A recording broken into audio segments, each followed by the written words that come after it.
징검다리 휴가여서 그런지 어제는 한 3시간 반, 거의 한 4시간 걸려서 이제 서산 갔다가 이제 올라왔습니다. 올라올 때까지도 내려가는 그 수많은 차량의 행렬들을 보면서 이제 그런 생각들을 했죠. 내일 분명히 주일 모임에 젊은 분들이 많이 빠지시겠구나. 놀러 가신 분들도 있지 않나 싶은 생각이 드는데 아마 이 자리에 오신 분들은 그 행렬 속에는 계시지 않았던 분들인 것 같습니다. 그래서 더 귀하고 감사하고 또 짧지만 또 잠언과 또 전도서 말씀을 통해 다시 한번 하나님께서 우리에게 주시는 또 음성들을 함께 나누어 보면 좋겠습니다. 나눠드린 교환을 접지 마시고 지난번처럼 4쪽과 1쪽을 한번 쭉 보시면 그 연대 부분에 에스라, 느헤미야, 에스더의 시대라고 되어 있습니다. 여러분 찾으셨나요? 글씨가 조금 작아서 안 보이는 분도 있을 텐데 1번, 동그라미 1번 보시면 누가 돌아왔습니까? 위에 보시면 수룹바벨이 돌아와 성전을 건축했다 이렇게 되어 있습니다. 보이세요? 예. 그래서 530 몇 년도죠? 536년도에 수룹바벨이 돌아와서 성전을 이제 건축한 이야기. 그것이 이제 에스라서에 기록이 되어 있습니다. 그럼 여러분 2번으로 가보시면 2번은 누가 돌아왔습니까? 에스라라고 하는 사람이 귀환해서 2차로 돌아오게 됩니다. 그래서 이제 에스라와 같이 성전을 또 건축하는 데 도움을 주고요. 그 다음에 세 번째는 누가 돌아왔냐면 느헤미야라고 하는 사람이 예루살렘에 돌아와서 성벽을 이제 재건하게 되는데 52일 만에 성벽을 재건해서 이스라엘 백성들을 이제 다른 나라로부터의 어떤 방어벽을 이제 건축하는 게 느헤미야의 주된 일이라는 것을 알 수가 있습니다. 그래서 우리가 에스라서를 지난번에도 말씀드렸던 것처럼 살펴보지는 않았지만 느헤미야를 살펴볼 때마다 이제 에스라와 함께 등장하는 것, 이제 그거를 알 수가 있습니다. 여러분 그 에스라서와 느헤미야서 중간에 어떤 말씀이 있습니까? 에스더서라고 되어 있는 거 혹시 보이세요? 네, 그 중간에 보면 에스더서가 되어 있는데 이게 무슨 말이냐면 에스더라고 하는 그 부분이 이스라엘 백성들이 이제 포로에서 귀환해서 1차, 2차, 3차로 돌아왔지만 여전히 이제 바사의 왕이 지배하는 그 나라에 살고 있었던 유대인들이 있었습니다. 그 유대인들을 죽이려고 하는 하만이 제비를 뽑잖아요. 그래서 그 제비가 결국에는 유대인들이 죽는 날이 아니라 제비를 뽑은 하만이 죽은, 그래서 그날을 그 절기를 지키는 것을 불임절이라고 하는 말씀이 에스더서에 나오죠. 에스더가 왕비잖아요. 그 왕비가 한 말 중에 우리가 잘 아는 말이 하나 있습니다. 죽으면 죽으리다 라고 왕한테 나아가 이야기하겠다. 그런 말씀이 에스더인데 이 말씀의 시대적인 배경은 70년이 지난 이스라엘 백성들이 돌아왔지만 아직 돌아오지 않는 이스라엘 백성들이 메대와 바사 지역에 살고 있을 때 하나님께서 구원해 주신 손길을 내용을 기록한 것이 에스더서다 이렇게 이야기할 수 있고요. 한 가지만 더 그냥 말씀을 드린다면 맨 왼쪽 하단 왼쪽에 보시면 다니엘과 70년의 유대인 포로 생활이라는 게 나옵니다. 그러니까 70년이라고 하는 것이 유다의 마지막 왕이 여호와긴이거든요. 근데 긴부터 돌아온 날이 아니라 그 전부터 해서 BC 536년까지를 이제 70년의 유대인의 포로 생활이다 이렇게 이야기를 합니다. 근데 저는 이 다니엘과 이 연대를 보면서 느끼는 또 감사한 것 중에 하나가 무엇이냐면, 여러분 물론 이스라엘 백성들이 하나님 앞에 또 많은 백성들 사이에서 공의와 정의가 드러나지 않음으로 인해서 죄를 범한 결과 70년 동안 타향살이를 하고 돌아오는 거잖아요. 그런데 동시에 하나님께서는 그들을 버리셨을까요? 아니면 그런 가운데에도 그들을 지켜주셨을까요? 타향살이를 하고 있는 그들을 그럼에도 불구하고 또 사랑해 주시고 그들이 잘 생활할 수 있는 보호막을 만들어 주셨다라고 하는 부분을 다니엘을 통해서 잘 알 수 있습니다. 여러분 이 70년 동안 메대와 바사의 총리로서 살아간 사람이 다니엘입니다. 그러니까 총리라고 하는 것이 어떤 대통령으로 이야기한다면 그 세 번째 안에 드는 사람인 거죠. 그 나라에 메대와 바사라고 하는 지역의 세 번째 안에 드는 어떤 거물을 만들어 주신 게 바로 다니엘이다라는 것을 알 수 있습니다. 그러니까 얼마나 이게 굉장한 일입니까? 그리고 정권이 바뀌면 뭐 총리가 바뀌잖아요. 또 얼마 전에는 65일 며칠밖에 총리를 못하는 게 예나 지금이나 동일하다면 어떻게 보면 한 이스라엘 백성들이 4번의 왕이 바뀌는 메대와 바사의 그 시절 속에서도 정치인으로 3위 안에 들어가 있는 총리 다니엘을 하나님께서 두셨다. 그래서 그를 통해 이스라엘 백성들이 그래도 그 70년의 타향살이를 하면서도 은혜 가운데 살 수 있도록 하나님께서 배려해 주신 것을 잘 알 수 있습니다. 다시 말해서 우리가 속한 삶의 자리가 힘들고 또 어렵고 눈물을 지어 기도할 때가 많이 있겠죠. 그러나 그 문제가 바로 해결되지는 않을 수 있지만 주님께서는 늘 순간순간의 고비를 넘어갈 수 있도록 위로해 주시는 도움의 손길을 말씀을 통해 또 사람들의 위로의 이야기들을 통해 함께 하시는 분이 우리의 하나님이 아니신가라는 생각을 하면서 오늘 함께 나누는 잠언과 전도서를 통해 좀 더 하나님의 음성을 우리가 어떻게 더 잘 들을 수 있고 삶의 자리에서 적용할 수 있는지를 한번 생각해 보면 좋겠습니다. 오늘은 잠언에 나와 있는 지혜라고 하는 주제와 전도서에 나와 있는 때라고 하는 그 카이로스라고 하는 하나님의 때를 한번 살펴보려고 하는데요. 이 지혜라고 하는 히브리어가 호크마라고 하는 단어입니다. 호크마라고 하는 주석 책 이름이기도 한데 이 호크마라고 하는 단어는 확정, 통제 혹은 제어하는 것 이렇게 이야기합니다. 그러니까 지혜가 있는 사람은 제어가 되는 거죠. 우리의 생각이나 감정이나 이런 부분들이 충동이나 이런 것으로 휩쓸려 가는 것이 아니라 명확한 기준을 따라서 살아갈 수 있는 잣대 역할을 한다라고 하는 것이 지혜라고 하는 단어 속에서 우리가 찾아볼 수 있습니다.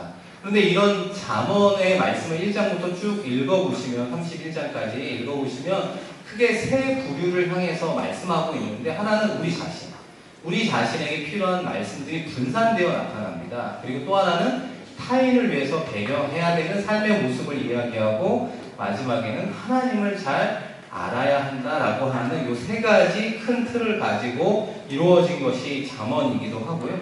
또 하나 잠언의 특징 중에 하나는 외국의 잠언이 2장이 기록되어져 있는 것을 알 수 있습니다. 여러분 한번 말씀을 찾아보시면 잠언 30장 말씀입니다. 잠언 30장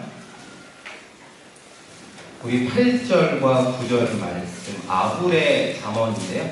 우리 잠언 30장 8절 9절 우리 찾으셨으면 같이 한번 읽겠습니다. 곧 헛된 것과 거짓말을 내게서 멀리 하옵시며 나를 가난하게도 마옵시고 거하게도 마옵시고 오직 필요한 양식으로 나를 먹이시옵소서. 혹 내가 배불러서 하나님을 모른다 여호와가 누구냐 할까 하오며 혹 내가 가난하여 도둑질하고 내 하나님의 이름을 욕되게 할까 두려워함이니이다.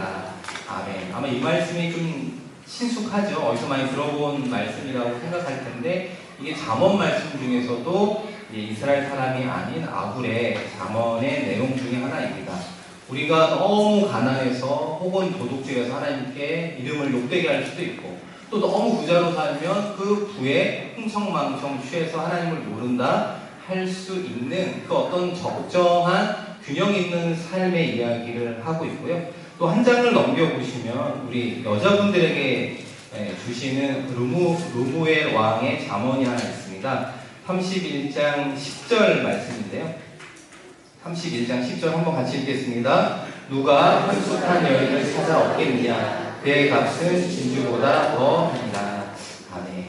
우리 혹시 부부로 오셔서 또 같이 성경 공부하는 분들도 계실 텐데 하나님께서 여러분의 아내를 어떻게 삼아 주셨습니까? 현숙한 여인으로 삼아 주시고 그 가치는 진주보다 우리가 생각하는 보석보다 더 귀하다라고 이야기할 정도로 그 아내의 역할 또 엄마의 역할이 중요하다 이런 이야기를 이제 31장에서 다루어 주고 있습니다. 자, 그러면 이제 오늘은 잠언 8장 9장에 있는 내용을 중심으로 한번 생각해 보도록 하겠습니다. 우리가 지혜를 생각할 때 꼭 떠오르는 단어 중에 하나가 무엇이냐면 그것은 바로 지식과 지혜, 이거의 공통점과 차이점이 있는 것 같습니다. 지혜라고 하는 단어의 정의를 이야기해 본다면 여호와를 경외하는 실제적인 삶의 기술이다, 이렇게 이야기할 수 있습니다. 하나님을 경외하면서 깨닫게 되는 실제적인 삶의 기술, 활용 능력, 이것을 지혜라고 말할 수 있습니다. 여러분, 지식이라고 하는 건 우리가 다 알고 있는 것처럼 난리지라고 하는 알매에 속하는 영역 속에서 쌓이는 많은 유산들이 지식일 수 있습니다. 여러분, 이 시대의 최고의 지식인은 누구라고 생각하세요? 다양한 사람들을 떠오를 수 있지만 저는 지식하면 떠오르는 건 네이버가 아닌가라는 생각을 합니다.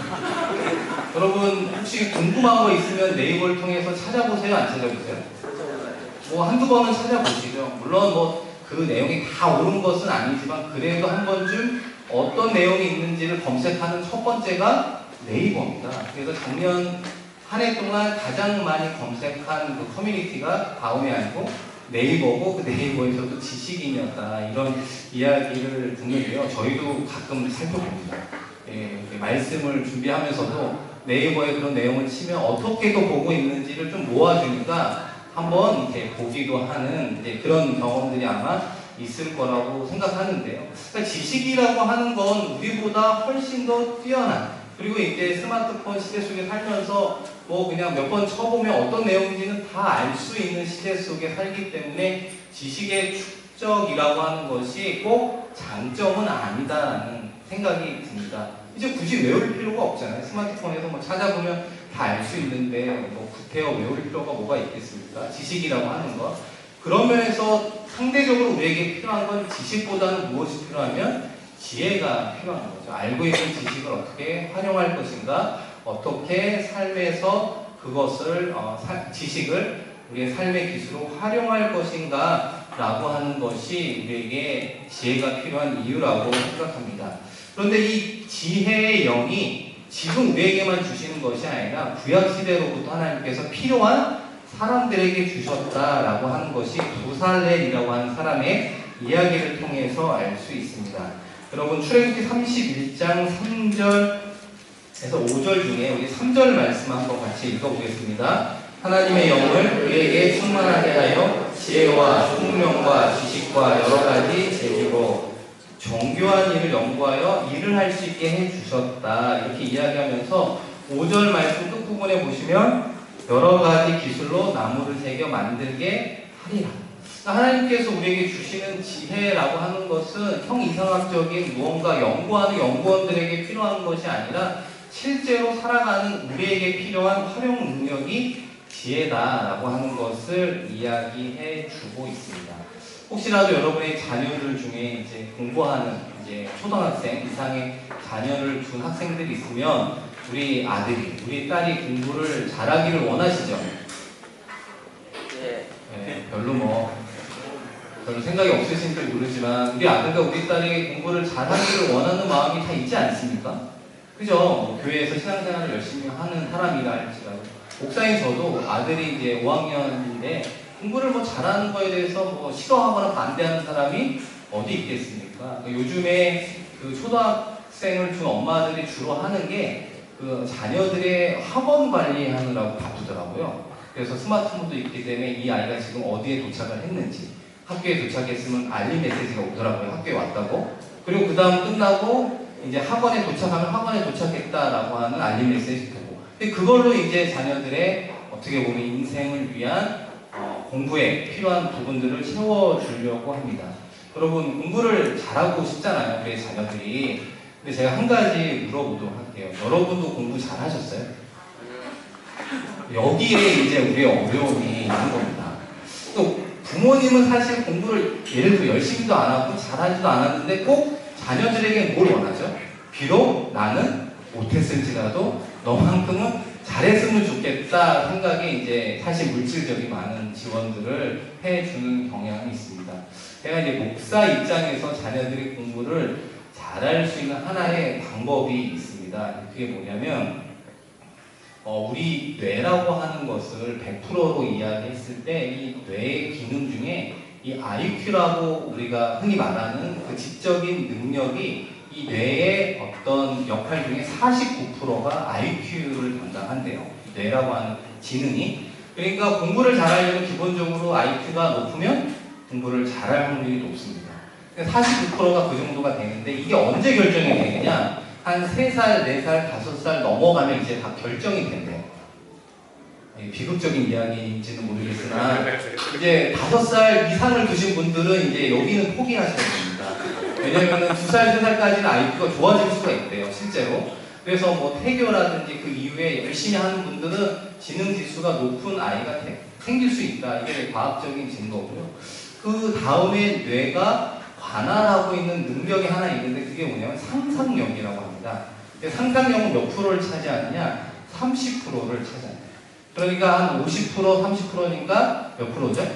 80%가 중요한 역할을 하고 나머지는 이제 우리가 애티튜드라고 말할 수 있는 삶의 자세, 뭐 지기 싫어하는 어떤 승부욕, 열심히 하고 싶은 거, 뭐 성실, 우리가 흔히 말하는 감성적인 어떤 태도 이런 것들이 나머지를 이제 1%, 1.5%, 2% 이렇게 차지한다고 이야기합니다. 그러니까 우리 자녀들 중에 예를 들면 공부를 못해서 잘하게 하는 방법의 반 이상은 이미 날라간 겁니다. 그죠? 날라간 거죠. 초등학생이면 8살 이상이니까 IQ는 이제 끝난 문제고 그러면 이제 어떻게 공부를 잘할 수 있겠냐? 어디를 활용하면 잘할 수 있을까요? 30%에 해당되는 이 상상력이라고 하는 부분을 개발시켜주면 잘할 수 있다는 겁니다. 그래서 실제로 교육학에서 공부를 잘하는 학생들을 대상으로 이 아까 말씀하신 지능 테스트를 그러니까 좀 전반적인 테스트를 했는데 공부를 잘하는 학생들을 두 분류로 이렇게 분류를 할 수 있대요. 하나는 IQ가 높은 사람들이 공부를 역시 잘하더라. 두 번째는 뭐가 높은 사람들? 상상력이 높은 사람들이 공부를 잘하더라. 이렇게 이야기를 하는 겁니다. 그런데 이제 우리 한국 어머니들은 어디에 승부를 거느냐? 20%의 승부를 거는 거죠. 태도, 열심히 해라. 뭐 최선을 다해라.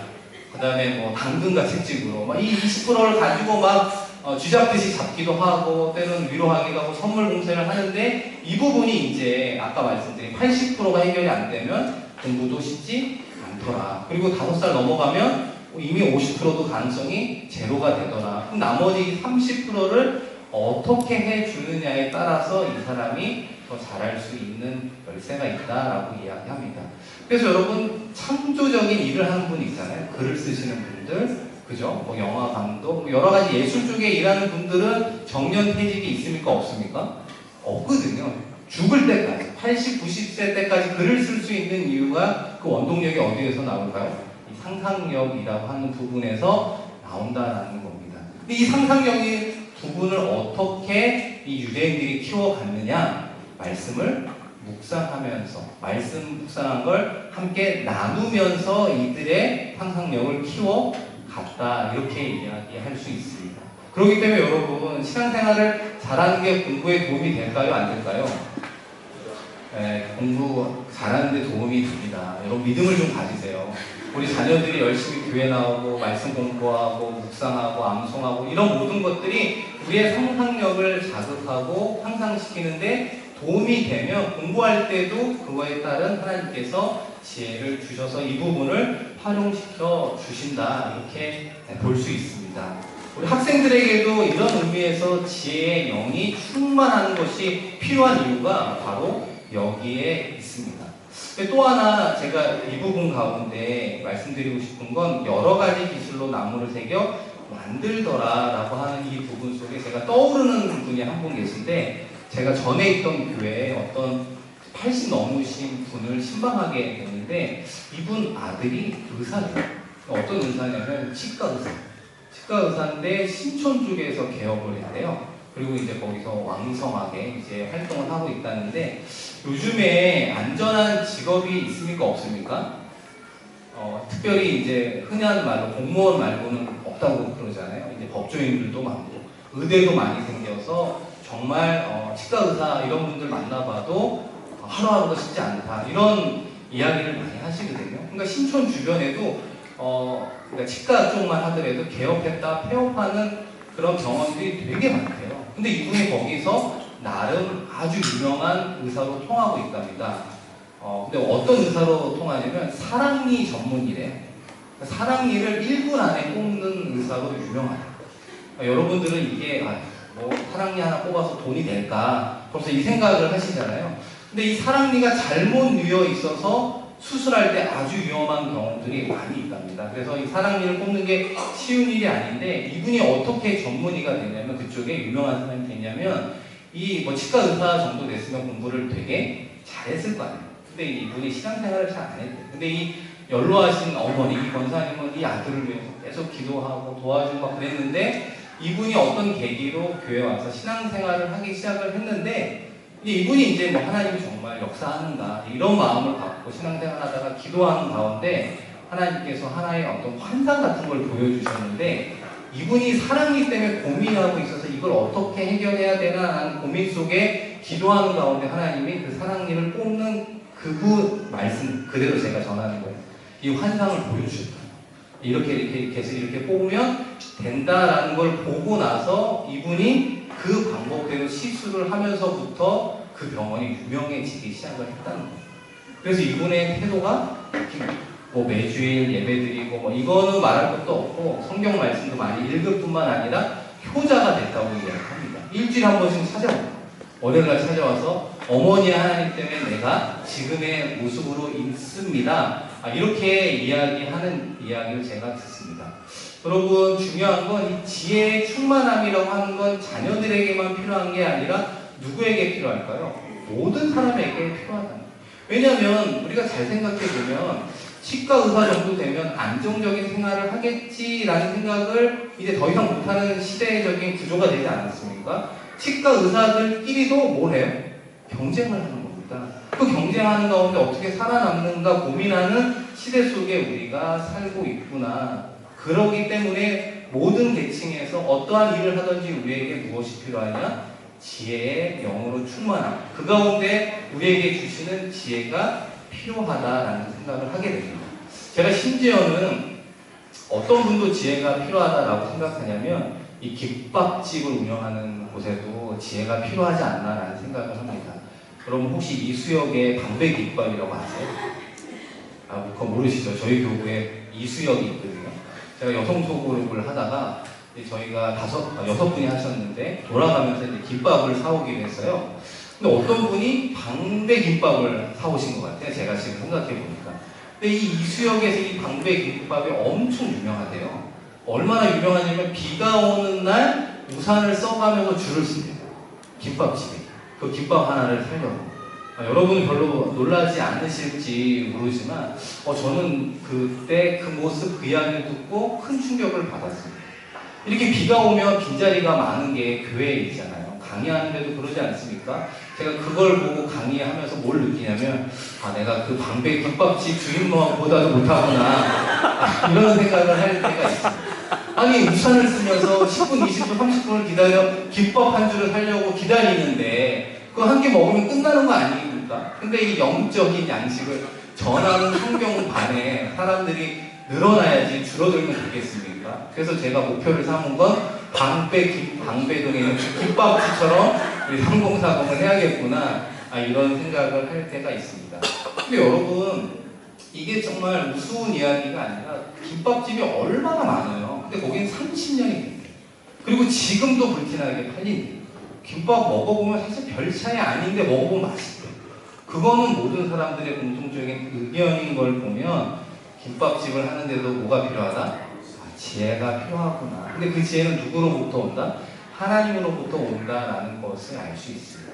그런 맥락에서 아이를 키우는 우리 엄마에게도 자녀 교육을 위한 지혜로움이 필요한 거고 학교에서 학생들을 가르치고 돌보는 선생님들에게도 지혜와 지식의 영이 충만해야 자녀들에게, 학생들에게 올바른 지식, 또 올바른 부분들을 가르쳐주고 품어줄 수 있지 않겠습니까? 그런 면에서 여러분의 삶의 자리 가운데 필요한 지혜가 무엇인지를 한번 생각해 보는 시간이 되었으면 좋겠습니다.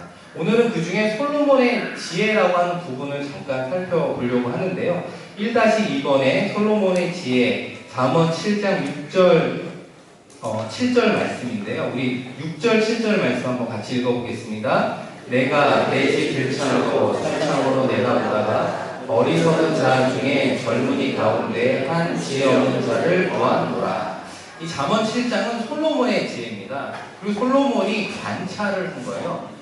그가 머물고 있는 왕궁의 어떤 창문 너머 어떤 젊은이를 관찰하면서 쓴 것이 7장의 내용입니다. 그래서 그대로 나와 있죠. 집 들창으로 살창으로 내다보았는데 젊은이 한 사람을 봤나 봐요. 그래서 이 젊은이가 어떤 행동을 하는가 그것을 보고 하나의 지혜로운 말씀을 우리에게 던져주고 있는 것을 알 수 있습니다. 그런데 이 젊은이를 표현해주는, 묘사해주는 단어가 몇 개 있는데 7절 앞부분에 어떠한 사람이라고 이야기하죠? 어리석은 자. 관찰을 쭉 하고 나서 이제 기록을 했나 봐요. 그러다 보니까 어리석은 자다 이렇게 이야기하고 두 번째 알 수 있는 건 젊은이다라는 것을 알 수 있고 아마 젊은 남자인 것 같아요. 그 다음에 세 번째는 그 사람을 결과적으로 어떻게 표현합니까? 지혜 없는 자.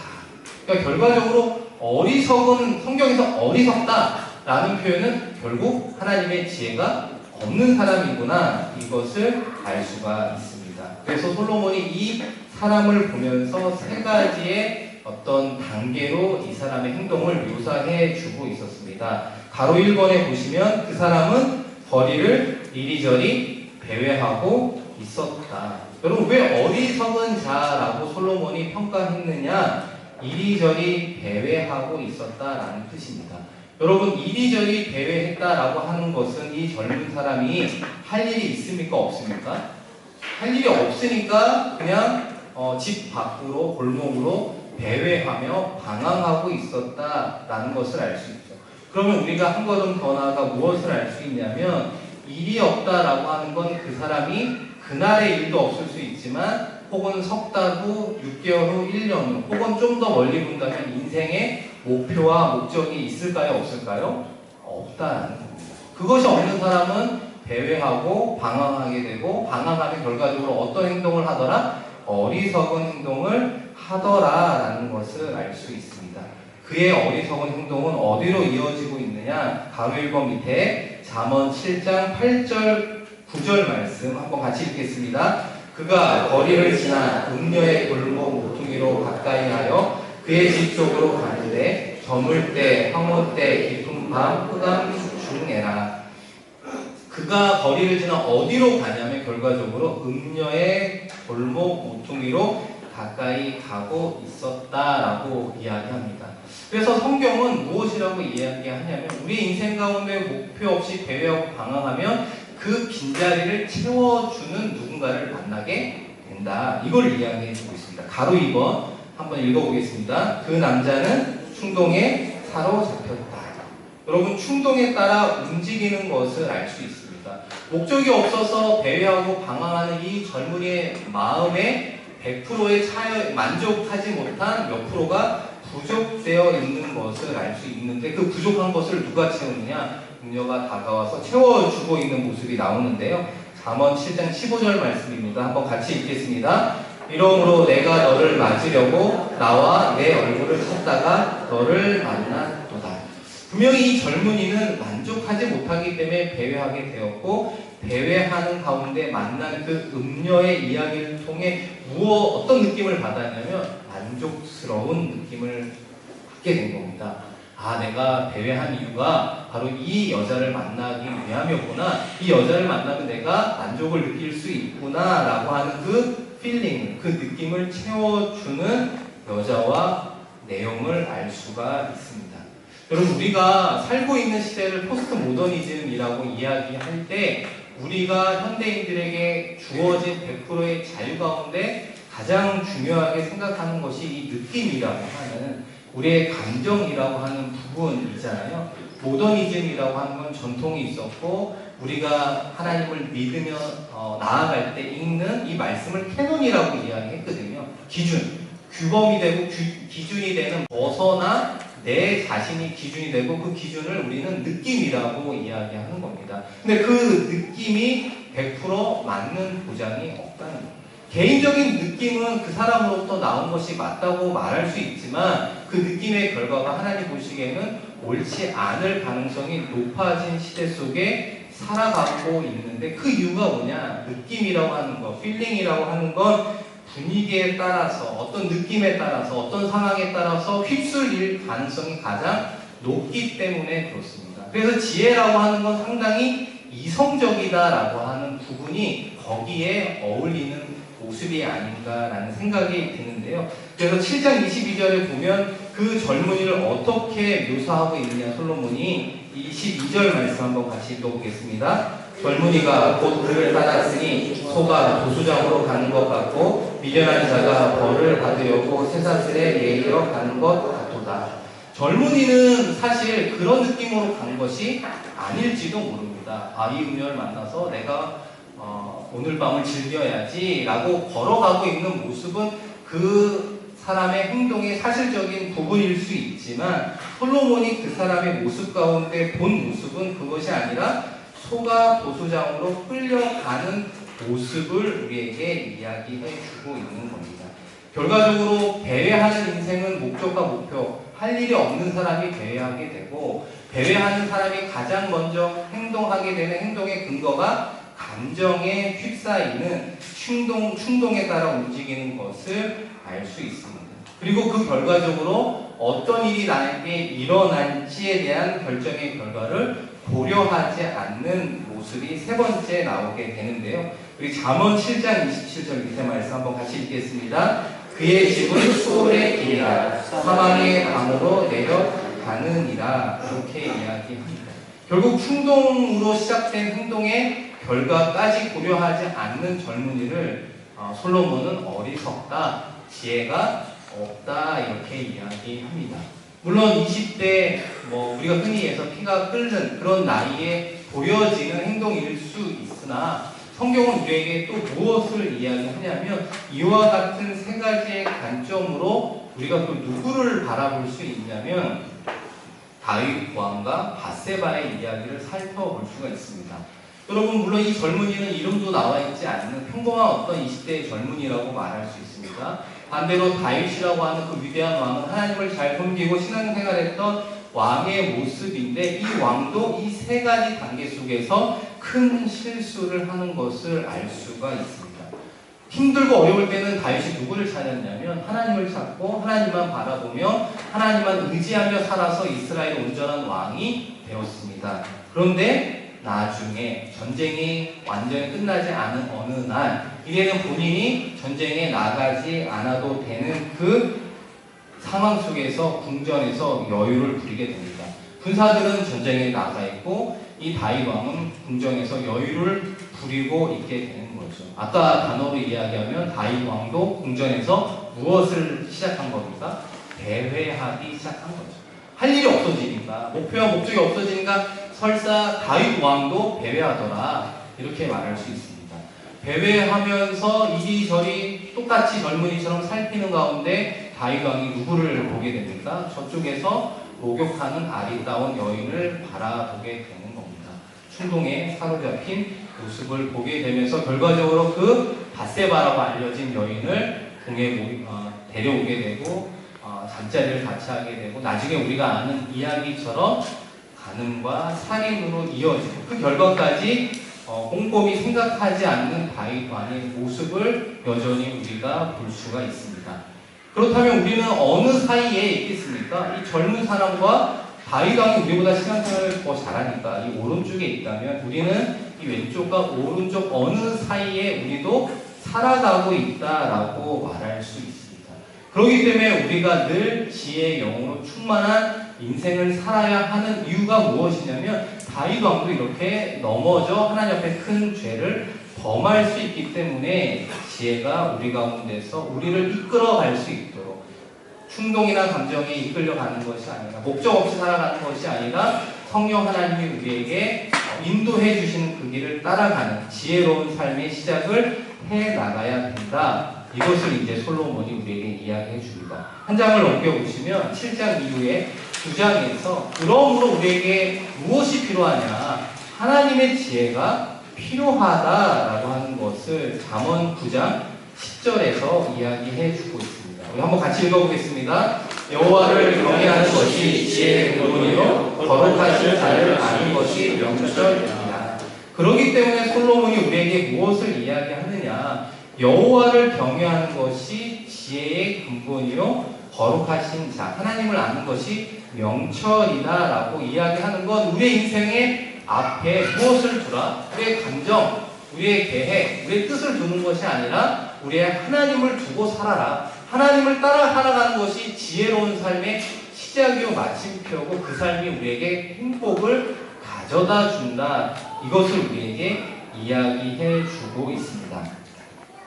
그 이어서 나오는 두 가지 이야기가 어찌 보면 젊은이와 다윗 왕과 같이 우리의 모습을 보여주는 이야기 중에 두 개가 있는데요. 여호와를 경외하는 것이 지혜의 근본인 모습을 우리가 생각해 볼 수 있는 첫 번째 이야기가 한 부자의 비유 이야기입니다. 누가복음 12장 20절 말씀, 그 앞뒤의 말씀을 살펴보시면 이런 겁니다. 어떤 사람이 부자가 됐어요.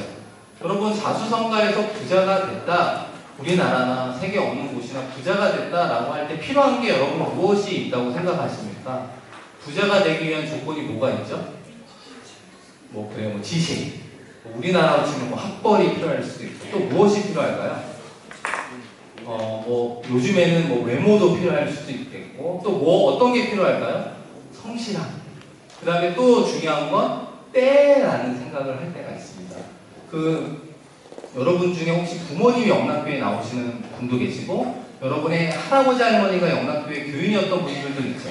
근데 이 영락교회라고 하는 교회가 이 피난민들이 세운 교회잖아요. 이 피난민들이 세운 교회의 영락교회 교인들이 쉽게 얘기해서 부자가 많이 됐다고 이야기를 해요. 근데 그 이유가 무엇이냐면 토목 장사를 많이 했답니다. 예전에 한복, 왜냐면 결혼할 때도 한복도 많이 가지고 가고 절기 때마다 한복을 입는 그 당시에 문화가 있었기 때문에 이분들이 아무 사실 급하게 내려오시느라고 돈을 갖고 오신 것도 아니기 때문에 그냥 쉽게 일할 수 있는 게, 제가 들은 표현으로는 이 남사롱과 동사롱에서 토목 장사로 돈을 많이 벌었대요. 그럼 남사롱이 어디죠? 젊은 분들은 이게 무슨 소리인가? 남사롱이 남대문, 동사롱이 동대문, 거기서 토목으로 가정을 잃은 분이 영락교회 교인 중에 가장 많습니다. 근데 이분들이 다 돈을 많이 버셨다는 거예요.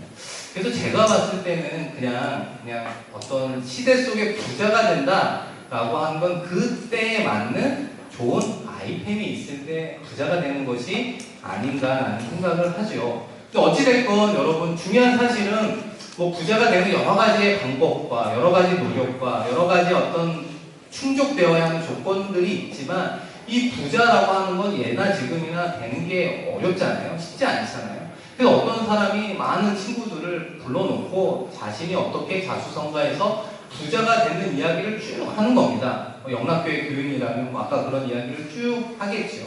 그런데 이 말씀을 통해 주님께서 무엇을 이야기하냐면, 그 부분이 누가복음 12장 20절 말씀인데요. 같이 한번 읽어보겠습니다. 하나님은 이르시되 어리석은 자여, 오늘 밤에 내 영혼을 도로 찾으리니 그러면 내 준비한 것이 누구의 것이 되겠느냐 하셨으니. 자수성가에서 이제는 내가 좀 편하게 살 수 있겠다, 한 65세 어른의 이야기를 쭉 들었습니다. 그런데 그날 밤 하나님께서 그 사람의 무엇을 찾으셨어요? 영혼을 도로 찾으셨다, 이렇게 이야기합니다. 그럼 65년 동안 일군 그 모든 재산과 넉넉함과 소유는 누구의 것이 될까요?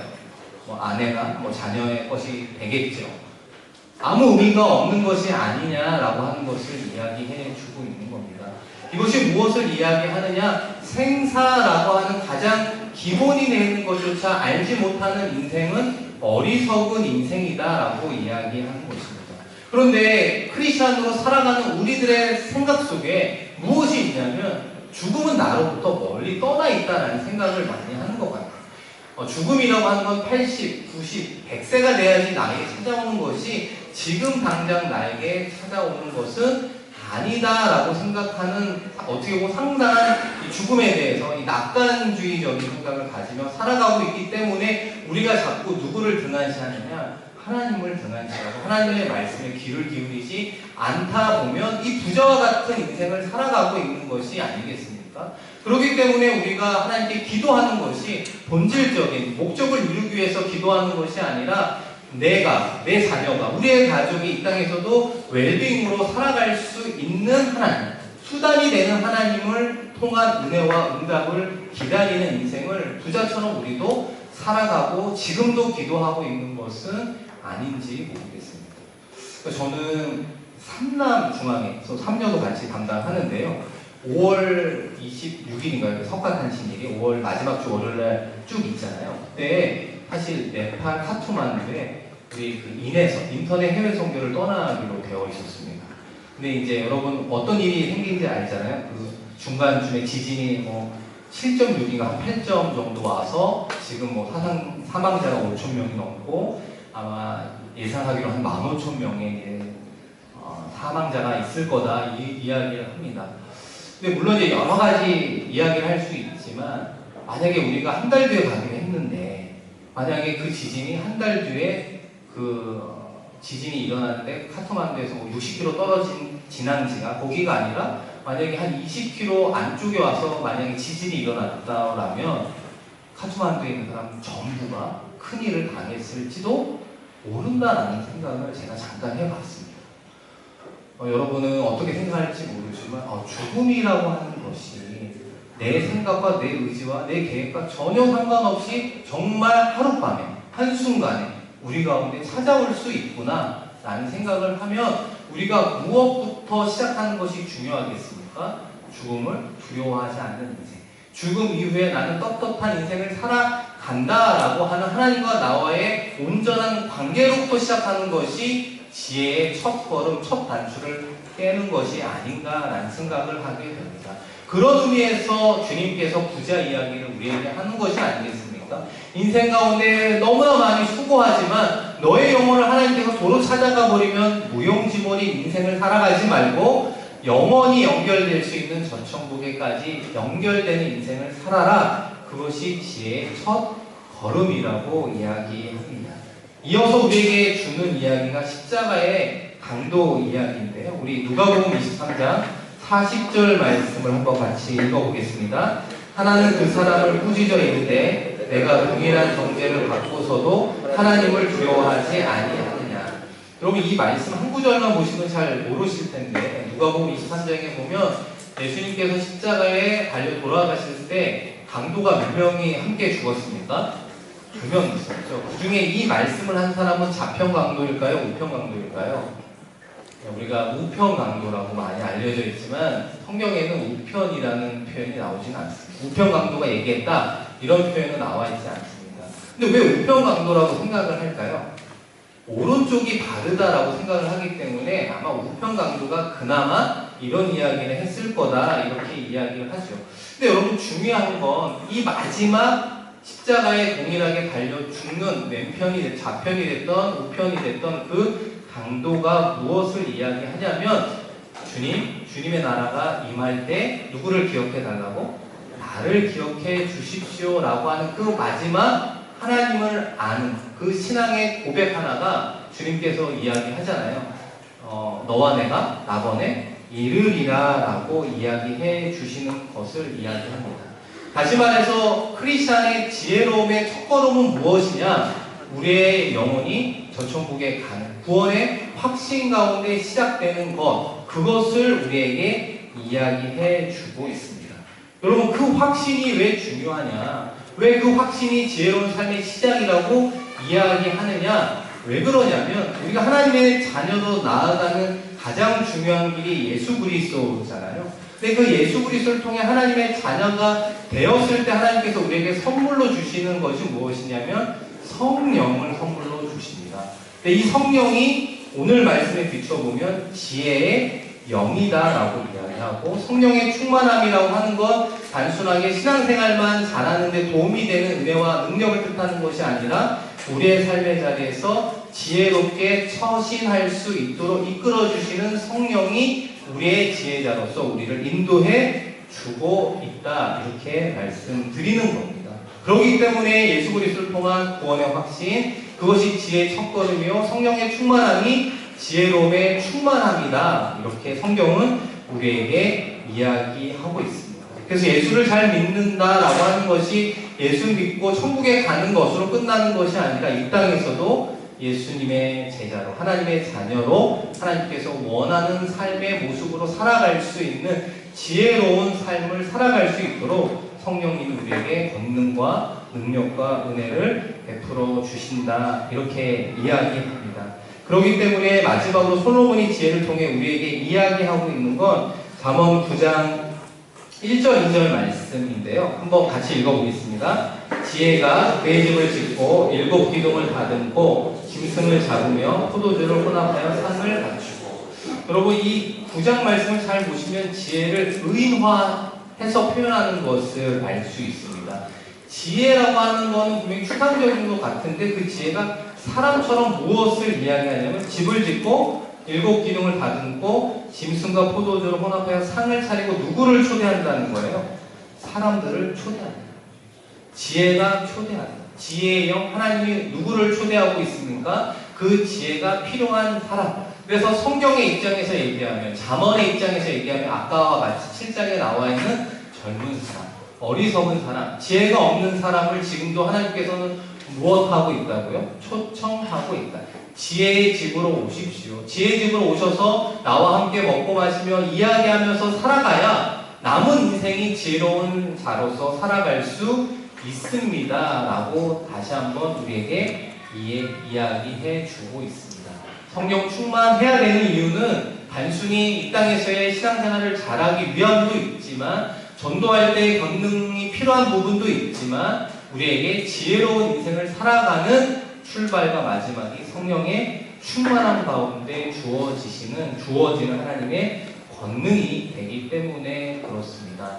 여러분, 성경 공부하는 것, 또 기도하는 것, 예배하는 것이 지혜로운 성령 하나님을 만나는 길이구나 라는 생각을 가지시고, 그때그때 주시는 그 음성 마음에 되새겨 순종하며 나아갈 때, 아, 정말 우리의 삶의 모습들이 이렇게 바뀌어 가는구나 라는 것을 함께 누리시는 저와 여러분 되시면 좋겠습니다.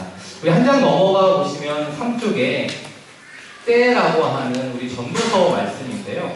여러분, 전도서가 총 몇 장으로 되어 있습니까? 12장까지 되어 있습니다. 그래서 오늘은 전도서 12장의 개관을 좀 하고 마쳤으면 좋겠다라는 생각이 드는데요. 전도서는 12장인데 나중에 읽어보시면 크게 3가지로 나눌 수 있다라는 것을 알 수 있습니다.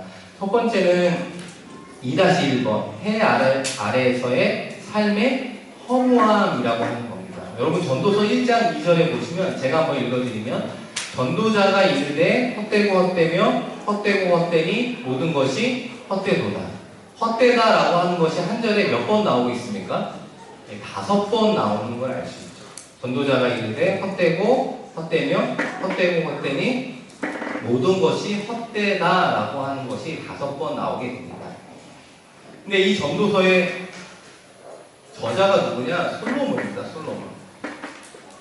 근데 이제 왜 잠언하고 다른 느낌, 아가서와 다른 느낌의 어떤 말씀으로 시작하느냐? 그 이유는 이 솔로몬도 처음에는 이 지혜로운 왕으로 시작했잖아요. 그러다가 어느 순간 너무 모든 것이 잘 풀리다 보니까 아굴의 기도처럼 너무 부해져서 하나님을 모르는 인생을 살았습니다. 그래서 수많은 이방 여인들로부터 온 수많은 여인들을 첩으로 이렇게 드리면서 결과적으로 어떻게 되냐면, 이 이방 여인이 가져온 우상도 함께 섬기게 되면서 하나님으로부터 책망을 듣게 되지 않습니까?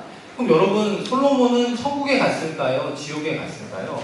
그래서 많은 분들은 솔로몬조차도 지옥에 갔다고 이렇게 이야기를 하는데, 저는 이 전도서 말씀이 솔로몬 말미에 그가 돌아와서 말씀을 기록한 것이 아닌가라는 생각을 하게 됩니다. 그래서 이 말씀을 잘 보시면 솔로몬 자신의 이름을 기록하지는 못했지만 전도자로 살았던 그의 인생의 마지막을 전도서 말씀으로 요약을 해보니 우리의 인생이 헛된 인생이구나. 솔로몬처럼 부귀영화, 지식과 모든 것을 다 누려보았지만 헛된 인생이구나. 그래서 해 아래서의 삶이 허무하다. 허무주의 속에 시작하는 것이 전도서입니다. 그래서 많은 분들이 전도서 말씀을 좋아하지 않거든요. 근데 이 말씀을 잘 읽다 보면 해 아래서의 모든 삶이 허무하다 이 이야기를 하고 싶은 것이 아니라 어떤 이야기를 하느냐 2-2번에 하나님의 포괄적인 계획 옆에 보시면 하나님의 주권을 한번 같이 읽어보겠습니다. 하나님의 주권을 인정하는 자들은 허무한 해 아래서 어떠한 삶을 살아야 하는가라고 하는 것을 이야기해 주고 싶었던 거예요. 이 세상에 너무 부자로 너무 뛰어난 왕으로 살아도 헛된 인생 같아 보이는데 그렇지 않을 수 있는 건 하나님의 주권 아래 살아갈 때 가능하다라고 이야기하면서 몇 가지를 우리에게 이야기해 주는데요. 그 첫 번째가 무엇이냐면 모든 만물은 하나님이 계획한 때에 따라 존재하는 그런 때가 있다라고 이야기합니다. 우리 밑에 있는 전도서 3장 11절 말씀 한번 같이 읽어보겠습니다. 하나님이 모든 것을 지으실 때 때를 따라 아름답게 하셨고 또 사람들에게는 영원을 사모하는 마음을 주셨습니다. 그러나 하나님이 하신 이의 시험을 사람으로 측량할 수 없게 하셨도다. 솔로몬이 무엇을 깨달았냐면 하나님의 때가 있다. 그래서 이 하나님의 때라고 하는 단어가 카이로스라고 하는 말이죠. 그리고 우리의 때라고 하는 건 크로노스라고 이야기합니다. 그런데 해 아래서 삶이 허무하다라고 하는 건 그 사람은 어떤 때의 인생을 살아가는 겁니까? 크로노스의 인생을 살아갈 때. 내 인생의 계획을 내가 주관하고 내가 인도한다라고 하는 사람의 성공도 나중에 허무하다. 이것을 이야기하는 겁니다. 반대로 어떨 때 우리의 인생이 고통 가운데에도 감사하고 희망이 있는 삶이냐? 하나님의 때를 기다리며 살아가는 인생. 카이로스의 때를 기다리며 살아가는 하나님의 자녀들은 그 안에서 행복을 누릴 수 있다. 이렇게 이야기하면서 그 전제 조건을 이렇게 이야기한 거예요. 하나님이 모든 것을 지으셨어요. 우리와 우리의 가족과 자녀와 우리의 일터를. 그런데 무엇을 따라 아름답게 하셨다? 때를 따라 아름답게 하셨다. 이 때가 우리의 때가 아니라는 거예요. 근데 자꾸 우리가 왜 불행을 느끼느냐? 왜 신앙생활하면서도 힘을 잃고 낙심하느냐? 이 때를 자꾸 우리의 때에 맞추려고 하기 때문에 그래요. 우리의 때에 하나님의 역사, 하나님의 은혜를 기다리는 마음이 크다 보니까 그것이 이루어지지 않으면 낙심하고 오랫동안 방황하는 인생을 살아가는 겁니다. 그러나 우리 때보다 누구의 때가 중요하다? 하나님의 때, 카이로스가 중요하다는 겁니다. 근데 왜 하나님께서는 더디시냐? 왜 하나님은 바로 응답해 주지 않고 더디어 하나님의 때를 이루어 가시느냐? 그 유일한 이유가 아름답게 하시기 위함이다라고 이야기하는 겁니다. 여기서 아름답다라고 하는 건 우리가 달의 모양으로 따져보면 뭐 미학으로 따져볼 수도 있지만 아름다움으로 따져본다면 여러분 초승달과 보름달이 있어요. 어떤 게 더 아름다우세요? 초승달이 아름다우세요? 보름달이 아름다우세요? 물론 초승달이라고 하는 분도 있죠. 이 미적인 감각이 독특한 분들 그럴 수 있죠. 그런데 대부분은 보름달을 보면 무엇을 느끼냐면 안정감을 느낍니다. 아, 보름달을 보면 왠지 좀 푸근하고 뭔가 모든 것이 좀 약간 스테이블한 느낌을 받죠. 네. 그러세요?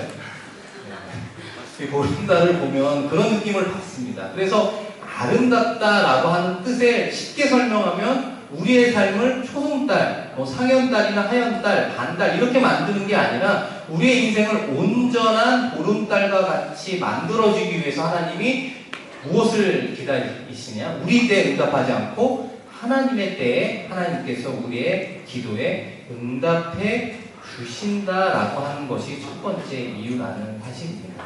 그렇기 때문에 우리가 조급할 필요가 없고 두려워할 필요가 없고 서두를 필요가 없습니다. 반대로 얘기해서 조급하고 두렵고 서두른다. 이 말은 우리의 마음속에 불안하고 두려워한다는 것인데 그 마음이 생긴 이유는 우리 안에 성령의 충만함이 약해졌다. 이렇게 이야기할 수 있습니다.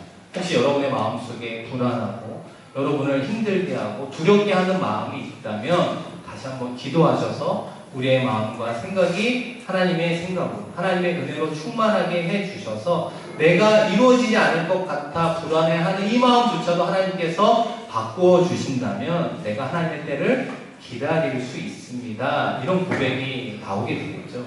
그런 체험을 하게 되면 우리가 어떤 신앙 고백을 하느냐, 그 다음 가로 2번에 보시면 하나님의 주권이 사람들의 운명을 주장하는 이유는 사람들로 하여금 하나님을 알게 하고 하나님을 경외하려 하심이다. 이렇게 이야기합니다. 이와 같이 때를 어긋나게 하고 하나님의 응답의 방법이 우리의 상식을 초월한 하나님의 어떤 능력으로 우리에게 임하는 이유가 하나님을 알게 하기 위해서, 한 걸음 더 나아가 하나님을 경외하기 위해서라고 우리에게 이야기를 하고 있습니다. 그렇기 때문에 우리의 인생이 어떻게 행복, 웰빙, 만족하는 인생을 살아가느냐, 우리가 하나님의 주권 아래 있구나라고 하는 것을 고백하는 인생이라고 말할 수 있습니다.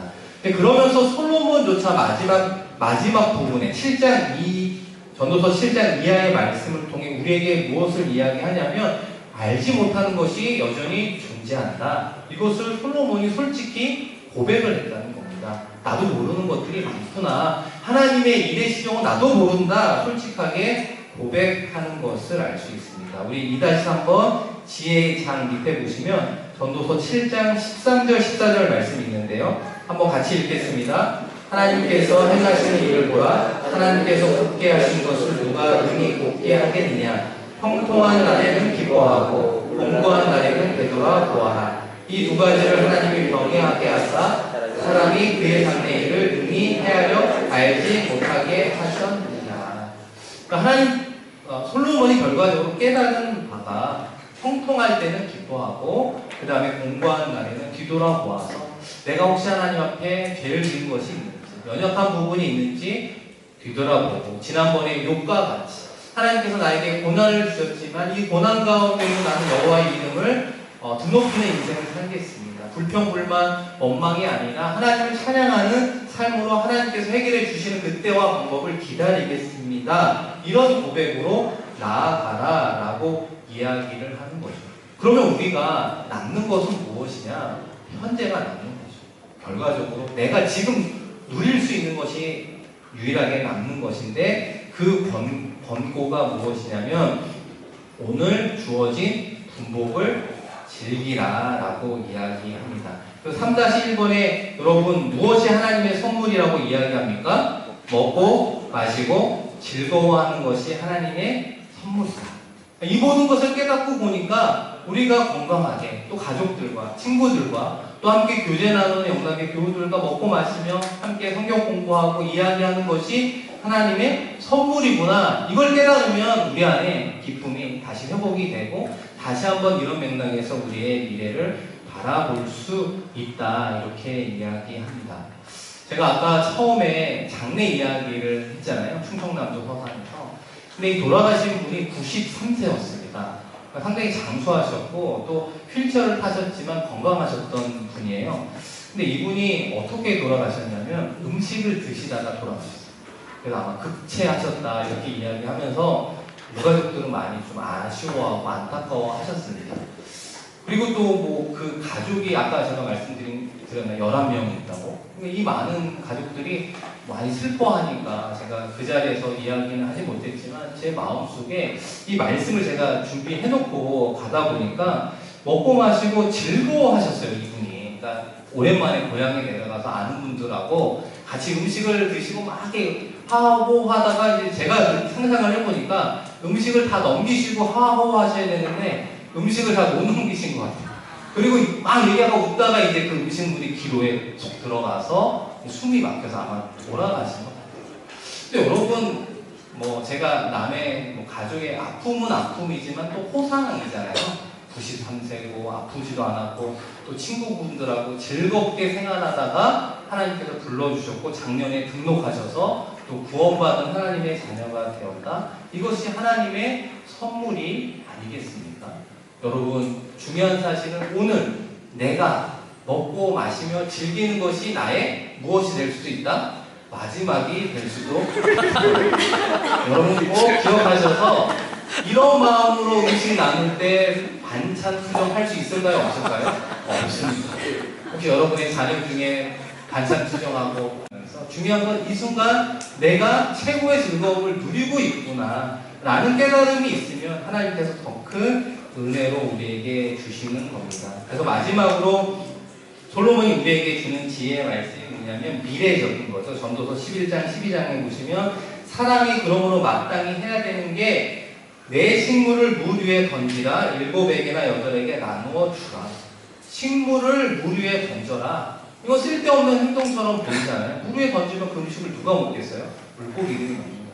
물고기조차 먹는 것이 나중에 나에게 유익으로 돌아올 수 있다. 투자하는 인생, 섬기는 인생을 살아라. 이렇게 이야기함과 동시에 기쁨과 근면한 삶을 살아라. 아침에 일하고 저녁에도 근면하게 살아라. 이렇게 이야기하고 마지막 12장 1절이 이제 전도서 마지막 말씀이잖아요. 마지막으로 우리에게 무엇을 이야기하느냐? 전도서 12장 1절 한번 같이 읽겠습니다. 너는 청년의 때에 너의 창조주를 기억하라. 곧 공부하라 이르기 전에. 청년의 때에 너의 창조주를 기억하는 것이 가장 지혜로운 삶이다. 나의 창조주, 나의 심판자, 구원자를 섬기고 생각하고 살아가는 것이 중요하다. 이렇게 이야기합니다. 혹시 이 자리에 오신 분들 중에 나는 청년이 아니니까 20대가 아니니까 나는 제외야 이렇게 생각할지 모르겠는데요. 여러분이 생각하는 젊다라고 하는 건 언제라고 생각하세요? 예? 그쵸. 지금 이 순간이 젊은 때라는 겁니다. 이 말씀은 그걸 이야기하는 겁니다. 왜냐하면 여러분 대신방을 해보면요, 70 넘으신 분들은 저를 되게 부러워하세요. 제가 40대 초반이거든요. 목사님 너무 좋으시겠어요. 뭐 뛰어다녀도 지치지도 않으시죠 이게요. 제가 하루하루 회복이 안 되고 있다는 걸 느끼고 있는데 막 그렇게 얘기를 하세요. 그런데 그 다음 집은 80세에 된 분을 갖습니다. 근데 그분이 뭐라고 하지 아세요? 내 나이 70만 돼도 좋겠다. 내 나이 70만 돼도 내가 원이 없겠다. 이렇게 이야기합니다. 그 다음 집은 몇 세였을까요? 90세. 우리 영락교회 교구들은 장수하세요. 90세가 아니까 그분이 뭐라고 그래요? 내 나이 80만 되면 좋겠다. 여러분, 우리가 생각하는 건 결국 엔드리스한 거죠. 끝이 없는 거예요. 중요한 건 이 청년은 언제나 지금이다. 지금 창조주를 기억하는 인생이라면 후회 없는 인생, 지혜로운 인생을 살아간다라고 하는 그 말씀 기억하시면서 또 승리하는 한 주, 또 잠언 말씀, 전도서 말씀을 통해 그 지혜로움을 느끼시고 삶의 자리에서 적용하시고 나아가는 저 여러분 되기를 주님의 이름으로 축복드립니다. 함께 기도하겠습니다. 하나님 아버지 감사합니다.